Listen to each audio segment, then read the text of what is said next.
दोस्तों जरा सोचिए, आप एक एग्जाम दे रहे हैं जिसका टॉपिक है एआई का सही इस्तेमाल कैसे करें, और उस एग्जाम को पास करने के लिए आप एआई से ही चीटिंग करते हैं। आयरनी देख रहे हैं आप। वीडियो लाइक, शेयर और चैनल सब्सक्राइब करें अगर आपने अब तक नहीं किया है। तो आगे बढ़ते हैं। केपीएमजी जो दुनिया की बिग 4 अकाउंटिंग फर्म्स में से एक है, वहां के 28 स्टाफ मेंबर्स ने यही किया और अब उनके सीनियर पार्टनर पर 10,000 ऑस्ट्रेलियन डॉलर्स का भारी फाइन लगा है।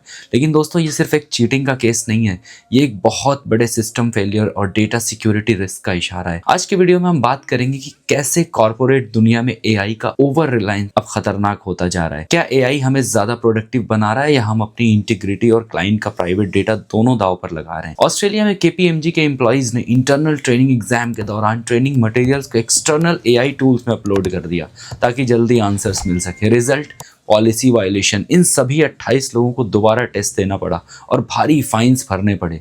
लेकिन दोस्तों असली खतरा यहाँ चीटिंग नहीं था। असली डर ये था कि इन एम्प्लॉइज ने एआई टूल्स पर क्या अपलोड किया। जब आप किसी पब्लिक एआई टूल में डेटा डालते हैं तो वो डेटा उनके सर्वर पर सेव हो जाता है। बिग फर्म्स के पास सेंसिटिव क्लाइंट डेटा होता है, financial records, legal documents.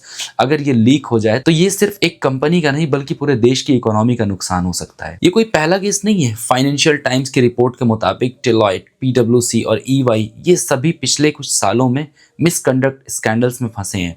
Deloitte Australia ने तो एक बार गवर्नमेंट रिपोर्ट सबमिट की जो एरर्स से भरी थी।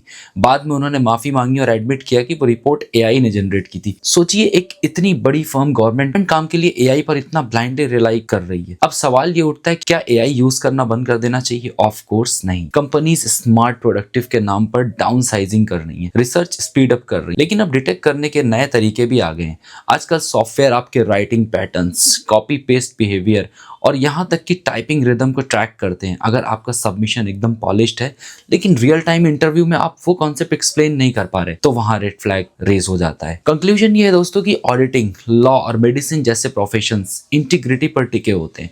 अगर वहाँ हम सिर्फ शॉर्टकट्स ढूंढेंगे तो क्लाइंट्स का ट्रस्ट और डेटा दोनों खतरे में पड़ जाएंगे।